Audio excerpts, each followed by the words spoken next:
Good morning, everybody. I'm going to be playing an Adagio con Espressione by Franz Wilhelm Ferling as the prelude.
So thank you so much, David.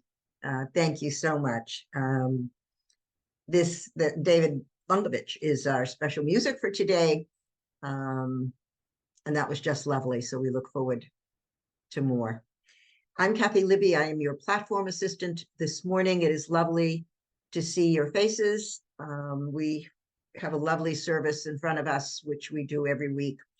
So welcome back to Unity Center, DC on Zoom. Also, welcome back to Reverend Chris DiGiorgio from New York. Just a pleasure to have you. So thank you. We've been looking forward to hearing from you again. Thank you for being with us. And the centering prayer this morning, some of you may know I am from Massachusetts. And so autumn is just a wonderfully special season for me. This is very brief. I'm going to say it twice. The trees are about to show us how lovely it is to let things go. We can train our minds to focus on the liberation of letting go rather than the loss. The trees are about to show us how lovely it is to let things go. We can train our minds to focus on the liberation of letting go rather than the loss.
Thank you. And I want to thank all of you in this community, Unity DC, for your warm welcome and your welcoming me back. I'm so grateful to be here. So I have a question. How many of you want to change some aspect of your life? If we could raise our hands here.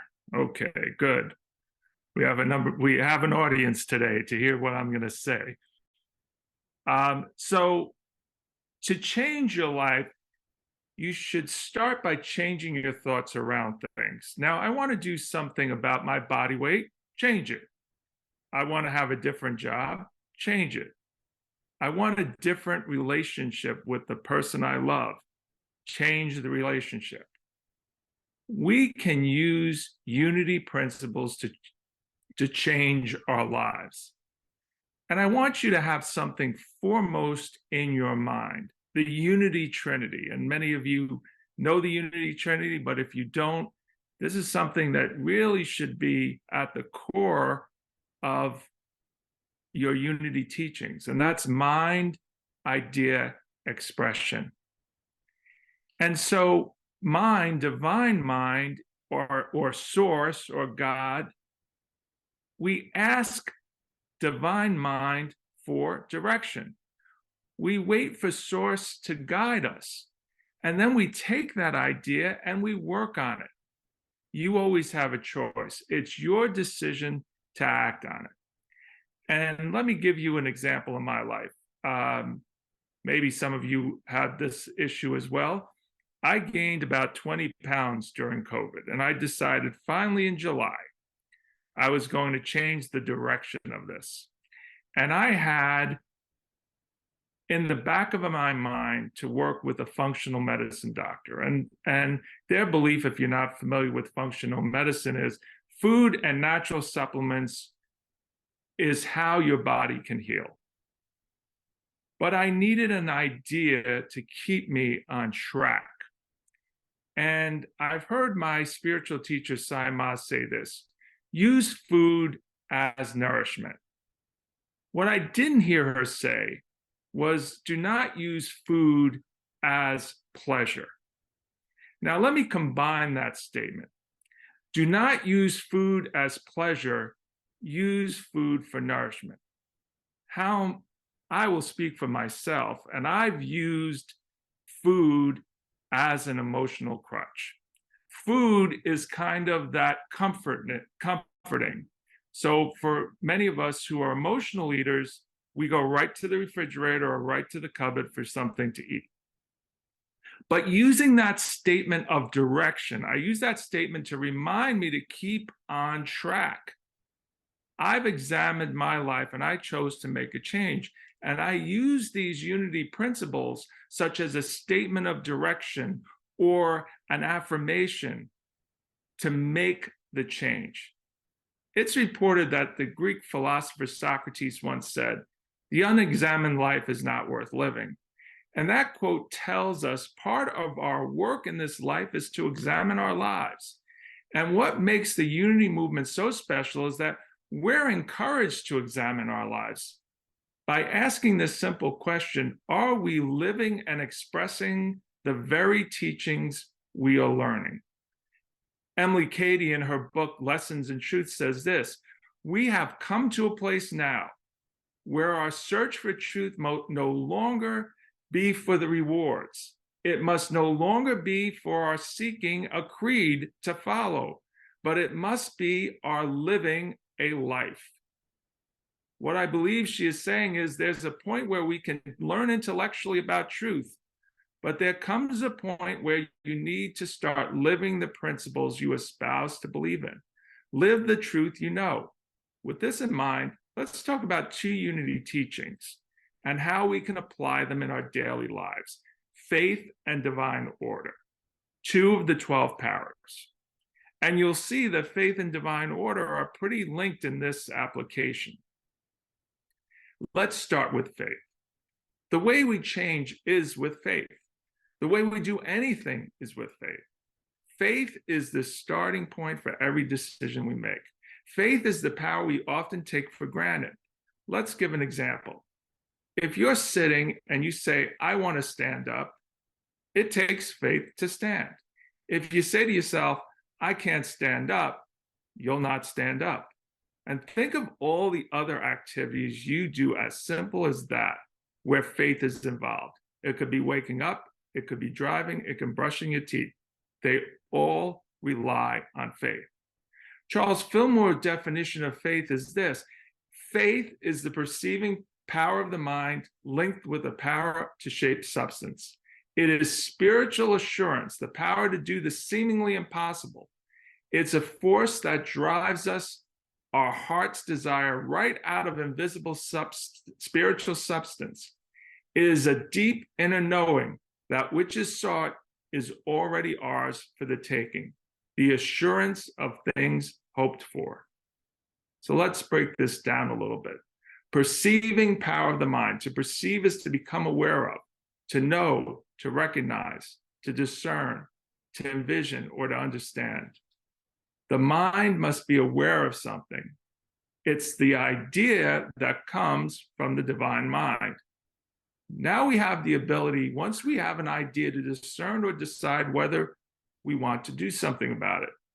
If we say yes to this, then we express what we want expressing. If we say yes to standing up, then the next part, which is spiritual assurance, we have the assurance we can stand. Next is the seemingly impossible. Well, for most of us, standing may not be a problem, but those injured or those in a wheelchair may have a problem at the moment. But how about we change our thought here? Do you have the faith you can heal yourself? Do you have the faith you can stand up?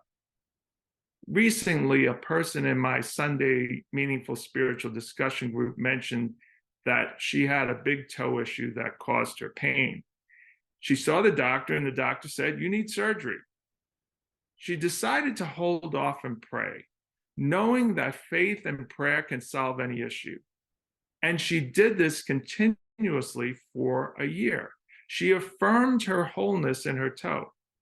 She went back to a doctor 1 year later, and the doctor said, "I must eat my words. You don't need this surgery." It was her heart's desire from invisible substance of all that is possible that she saw her healing and wholeness for herself. It is with faith she continues to affirm her wholeness and her health that healed her. And I want to say one thing about her story that's instructive.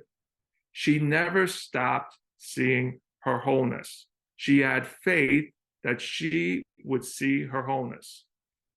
She did the seemingly impossible by holding her wholeness and having faith healing will occur.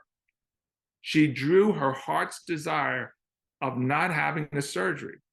When she prayed, she had an inner knowing that healing was already hers. So what are some of the things she did here that are instructive to us? I'd like to give you 3 qualities: trust, letting go, and steadfastness. In the definition Charles Fillmore provides for us, trust is implicit in the definition. Words like spiritual assurance and knowing leap right out of this definition. This all requires trust. Trust in the one power and one presence. Trust in divine order. All things are conspiring for our highest good. For any process to happen, for any goal to be achieved, sooner or later you have to have trust. For a relationship to work, there needs to be trust. And so does your relationship with faith. Your relationship with faith must involve trust. Trust that everything is working for your group. My group participant with the toe injury had trust she would heal. The next aspect is letting go. Yes, keep praying and keep praying, knowing your good will come, but also know there is divine timing for everything. And everything is conspiring for your highest good. And forcing an outcome is probably not best for your highest interest. It goes back to trust, but also have trust in letting go. Know that everything you hope for and need is already yours for the taking. You just have to believe in it and have faith in it, and letting go of the process can take place. Now, one thought about this. Understand, when you get an idea and you express it, you still have to do the work in expressing. But there comes a time when the work is done and you let it go. Think of a kite. You run along the field or the beach with the kite, hoping the wind will take it. But you must run with the wind for it to happen. Then at a point, the kite takes off. What did you do? You let go of the running. You're still holding on to the kite and guiding in some measure, but you let go of the frenzied pace and you allow the wind and nature to allow the kite to fly. Similarly, allowing your divine presence to allow your idea and expression to fly. Lastly, on faith, steadfastness. It might seem contradictory to the second point, which is letting go. But just with the kite analogy, you have to have steadfastness of the run to allow the kite to fly. You need to do the necessary steps for the kite to fly. Just as in faith, you need steadfastness in your prayer, steadfastness in your faith to allow what you want to express. For example, I wanted to become a minister. I needed to have steadfastness that I complete all my education and requirements to become a minister. I never stopped doing all the tasks needed to be done for that goal, and I had faith I could do it. This requires steadfastness. Let's move on to order now. There's an order to expression. It could be the order of a play or a symphony. It could be even the order of oceans and its waves, or it could be the trees that have branches and leaves and roots in the ground. And from a bare tree in the winter to budding in the spring to leaves in the summer, and then those leaves turn color and start to fall off the tree in the fall. All this has order. Lowell Fillmore, son of Unity co-founders Myrtle and Charles, wrote this about order. Divine order is the perfect love of God expressing itself harmoniously in its creation. Divine order pervades and controls all visible, material things, as well as all infinite, silent, unseen powers.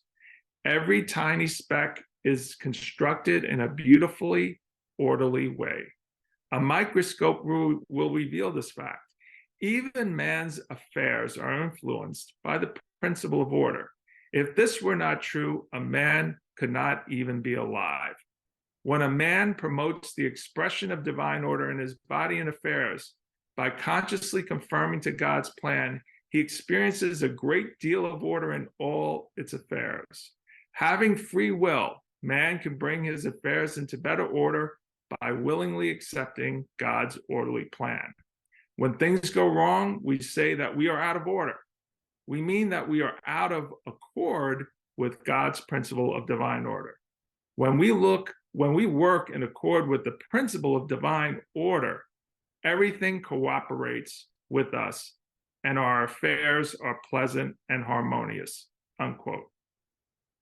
Notice some words from this definition. God's love expressing itself harmoniously. Man's willing accepting of God's orderly plan. All these things, therefore, are brought together in an orderly plan well executed. It is our job as an expression of God to willingly accept this plan. We acknowledge there is an order plan in our life. We may not see it. It may not be how we envisioned it. It may seem disorderly, but rest assured, there's a plan behind it. It seems to me, therefore, there's something behind this divine order because as humans and as expressions, we are constantly expressing our ideas and bringing them to manifestation. In science, there's a concept called entropy. It basically is particles or molecules who seem to be in disorder start to create an order among them, from chaos to order. In our work as humans, we have a lot of chaos, but as we move along, the chaos becomes order, and it may go back to chaos until order is found. Our creative process is like that. We have lots of possibilities, but as we whittle down the possibilities, a great order is discovered. With this in mind, here are 3 other ideas about order: trust, allow, and experience. And the first two, trust and allow, are the same as with faith. Trust is hard, and I like to control. I want to know when things are happening. However, let's remember something. We were created by a force or presence with such great intelligence and exquisite design capabilities. What better hands can we be in? Think about the human body and its wonderful functions and its order. Think about how an egg cell of your mother met up with the sperm cell of your father, and through a process of divine order, that fetus then becomes a baby. And you come out of that, and there's this orderly process of your growth, from baby to child to young adult to adult. This is one example of divine order, and you're a part of that. Now, this divine intelligence, if it can initiate that, think of the multitude of other things where divine timing and order happen. From the earth spinning to its axis, to the change of the seasons, all happen in divine order. And you and I are a part of this great intelligence. Now, trust that this great intelligence knows better. Now, I'm not saying there is a God in the sky that's orchestrating this, but I am saying there's this system of entropy, this system of creating chaos to order exists, and we're all a part of it. It is meant for you to do something. This intelligence will guide you through it. Trust that this intelligence is more intelligent than you, but you have access to it through your intuition and through your prayer. You can direct this intelligence. This is the natural loop of mind, idea, expression. Intelligence is always finding you with the flood of ideas that will enhance your life. But trust it will happen in the right and perfect time. Think again about the baby and how it's formed. Starts with 2 cells forming together, then splits to 4, then 8, and before you know it, a fetus. And then the order to this. In the middle of all that, did the mother say, I don't trust the process, stop, you should have not split the cells into 4 and 8? That seems preposterous. With that logic, then, can you see that maybe trusting divine order might allow for a greater outcome than you would have ever known? This leads to allowing. Just as the example of the mother saying, stop, I don't trust the process, divine intelligence should not have split those cells of my future baby from 4 to 8. Again, preposterous. We would never think such a thing of the billions of babies from all different species that have had the same order. Instead, what we do in pregnancy is we say we allow the natural process to take place. We sometimes call it expecting. We are expecting the natural course of things to happen in its own time. Well, how about in our own affairs and our own goals? How can we allow the natural process to happen? And how can we expect our good? This is the key to many things in life. Wines and liquors require a process, a time where water and the yeast and the grain and the fruit ferment to its finished product. How often do we forget that all things require a process for it to come together? It starts with trust, but it also requires letting go and allowing the process to happen. And lastly is experience. Once the process is moved to the final stage where the baby is formed or the idea is expressed, we experience what divine order has given. We see the final result. The baby is born or our idea is expressed. Now experience what your dreams and goals are. My dream when I was a college student was to become an optometrist. And it was a process of school and taking tests and becoming licensed. There was an order to it. And now I'm experiencing being an optometrist as well as a minister. So we must not forget, our work in the world is to express and experience. And all this starts with divine order. This wonderful process that this divine intelligence that all of us do not fully understand created a process that allows us to experience. So now it's your turn. How are you living these principles in unity? I invite you during your prayer meditation time to take a moment and ask yourself, am I living the principles that I believe in? And what can I do today to live these principles? What principle today can I use that will change the trajectory in my life? And so it is. Amen. Let's now have a time of meditation. And so I encourage you, if you feel comfortable in closing your eyes, sitting up straight, and going inside. Go inside and notice your physical heart. And between your physical heart is your great heart complex. And there's a thin membrane or thin veil between your physical heart and your sacred heart. And visualize yourself going inside to that sacred heart, crossing that veil into your spiritual space, into the divine spark. And inside this is a pool of all the divine ideas that are possible. And we now notice that we are in a garden in this sacred heart. And just for you, there is a patch of earth where one of the seeds of change you want can be planted. And imagine that seed is in the palm of your hand. And you place that seed deep into the earth. And you cover it up so that this seed is now in a cocoon of its environment.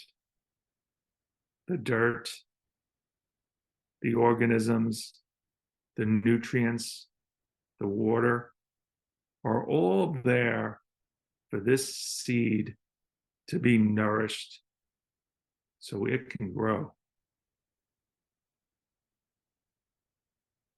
And as you're expecting,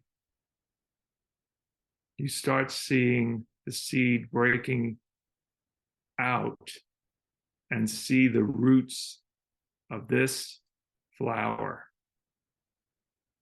of the seed you planted, starting to take shape. And it nourishes this seed even further, nourishes your idea of change even further.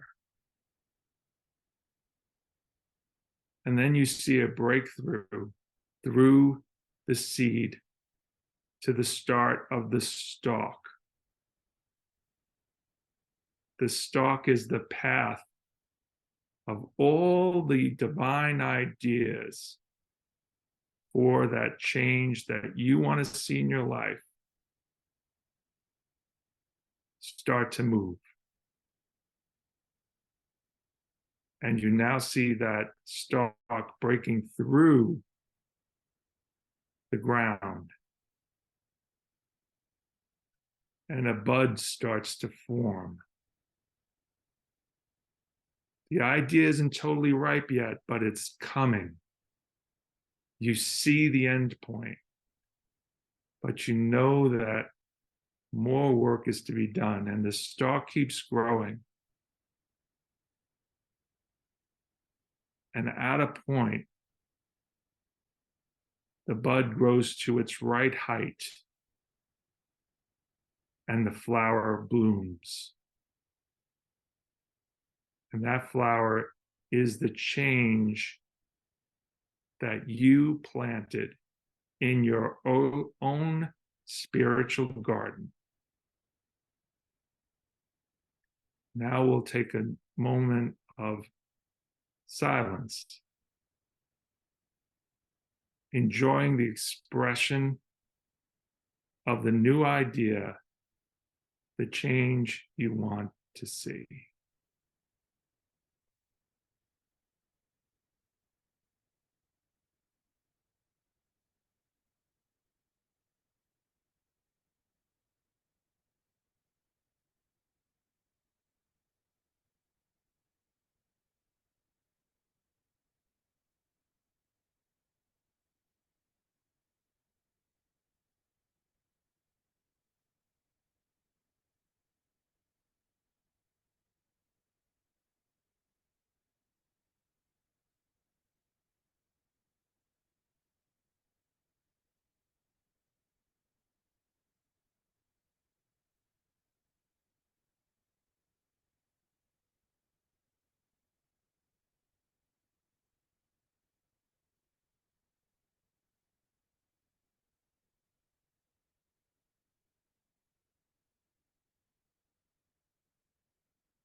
Start to notice your feet, your legs, your hips, your torso.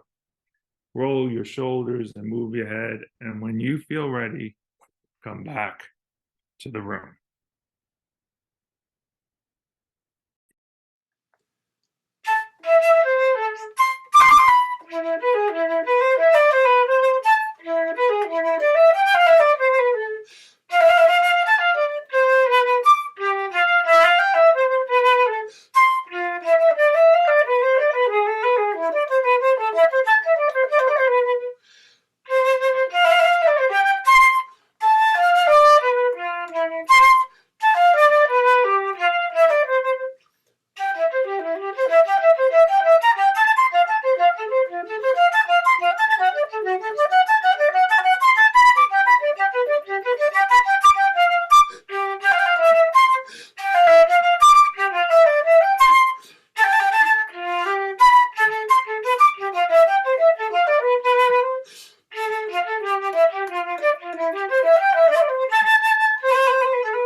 And for closing prayer, I'm sticking with my seasonal autumn thing. O God of creation, you have blessed us with the changing of the seasons. As we welcome the autumn months, may the earlier setting of the sun remind us to take time to rest. May the brilliant colors of the leaves remind us of the wonder of your creation. May the stream of our breath in the cool air remind us that it is you who give us the breath of life. May the dying of summer's spirit remind us of your great promise that death is temporary and life is eternal. Blessings to all. We are so blessed here at Unity Center DC for extraordinary speakers, talented musicians who share with us each week their God gift, their message, their inspiration. And for us as recipients, I'd like you to take this moment and be grateful. If you want to express your gratitude by giving a gift to Unity Center DC, it's possible. We'll put up on the screen the options, but you can give online, you can mail a cash or a check to the address you'll see on the screen, so that we can continue this ministry, which has blessed us all. Thank you.